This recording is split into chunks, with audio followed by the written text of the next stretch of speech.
প্রথম ভাগ, দশম পরিচ্ছেদ। ত্বমক্ষরমং পরমং বেদিতব্যং ত্বমস্য বিশ্বস্য পরং নিধানম ত্বমব্যয়ঃ শাশ্বতধর্মগুপ্তা সনাতনস্ত্বং পুরুষো মতো মে। অন্তরঙ্গ সঙ্গে আমি কে? 5টা বাজিয়াছে। ভক্ত কয়টি যে যার বাড়িতে চলিয়া গেলেন। কেবল মাস্টার ও নরেন্দ্র রহিলেন। নরেন্দ্র গাড়ু লইয়া হাঁসপুকুরের ও ঝাউতলার দিকে মুখ ধুইতে গেলেন।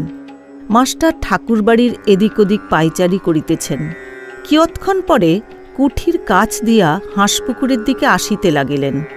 দেখিলেন পুকুরের দক্ষিণ দিকে সিঁড়ির চাতালের উপর শ্রীরামকৃষ্ণ দাঁড়াইয়া। নরেন্দ্র গাড়ু হাতে করিয়া মুখ ধুইয়া দাঁড়াইয়া আছেন। ঠাকুর বলিতেছেন, দেখ, আর একটু বেশি বেশি আসবি। সবে নূতন আসছিস কি না? প্রথম আলাপের পর নূতন সকলেই ঘন ঘন আসে, যেমন নূতন পতি।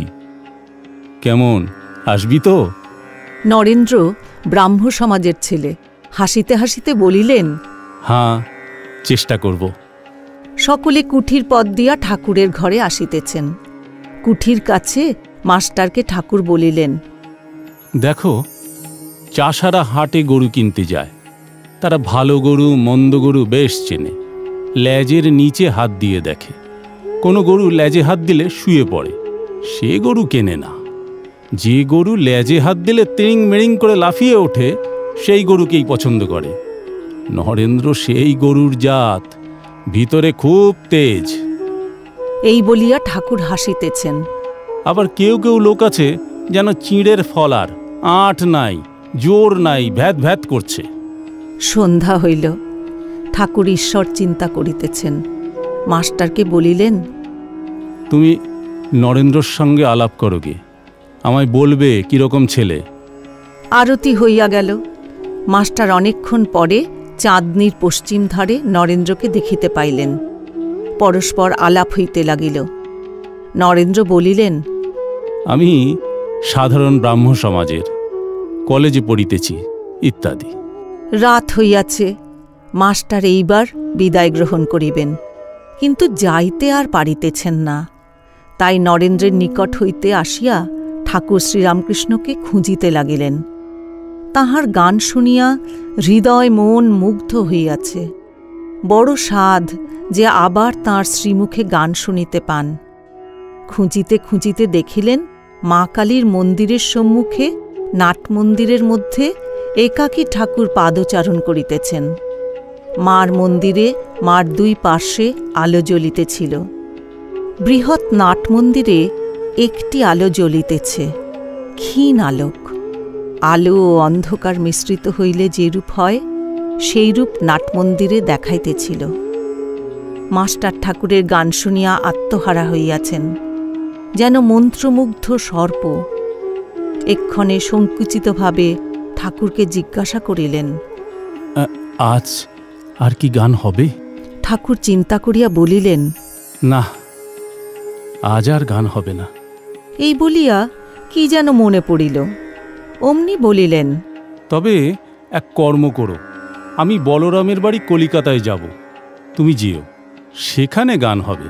মাস্টার, যে আজ্ঞা। শ্রীরামকৃষ্ণ, তুমি জানো বলরাম বসু?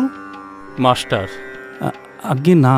শ্রীরামকৃষ্ণ, বলরাম বসু বোসপাড়ায় বাড়ি। মাস্টার, যে আজ্ঞা, আমি জিজ্ঞাসা করব। শ্রীরামকৃষ্ণ, মাস্টারের সঙ্গে নাট মন্দিরে বেড়াইতে বেড়াইতে। আচ্ছা, তোমায় একটা কথা জিজ্ঞাসা করি, আমাকে তোমার কি বোধ হয়? মাস্টার চুপ করিয়া আছেন। ঠাকুর আবার বলিতেছেন, তোমার কি বোধ হয় আমার কয় আনা জ্ঞান হয়েছে? মাস্টার, আনা এ কথা বুঝতে পারছি না, তবে এরূপ জ্ঞান বা প্রেম ভক্তি বা বিশ্বাস বা বৈরাগ্য বা উদার ভাব কখনো কোথাও দেখি নাই। ঠাকুর শ্রীরামকৃষ্ণ হাসিতে লাগিলেন। এইরূপ কথাবার্তার পর মাস্টার প্রণাম করিয়া বিদায় গ্রহণ করিলেন। সদর ফটক পর্যন্ত আসিয়া আবার কি মনে পড়িল, অমনি ফিরিলেন। আবার নাটমন্দিরে ঠাকুর শ্রীরামকৃষ্ণের কাছে আসিয়া উপস্থিত। ঠাকুর সেই ক্ষীণালোক মধ্যে একাকী পাদচারণ করিতেছেন। একাকী নিঃসঙ্গ। পশুরাজ যেন অরণ্য মধ্যে আপন মনে একাকী বিচরণ করিতেছেন। আত্মারাম। সিংহ একলা থাকতে, একলা বেড়াতে ভালোবাসে, অনপেক্ষ। অবাক হইয়া মাস্টার আবার সেই মহাপুরুষ দর্শন করিতেছেন। মাস্টারকে দেখিয়া বলিলেন, আবার যে ফিরে এলে? মাস্টার, আজ্ঞা, বোধহয় বড় মানুষের বাড়ি, যেতে দেবে কিনা তাই যাব না ভাবছি। এইখানে এসেই আপনার সঙ্গে দেখা করব। শ্রীরামকৃষ্ণ, না গো, তা কেন? তুমি আমার নাম করবে, বলবে তাঁর কাছে যাব, তাহলেই কেউ আমার কাছে নিয়ে আসবে। মাস্টার যে আজ্ঞা বলিয়া আবার প্রণাম করিয়া বিদায় লইলেন।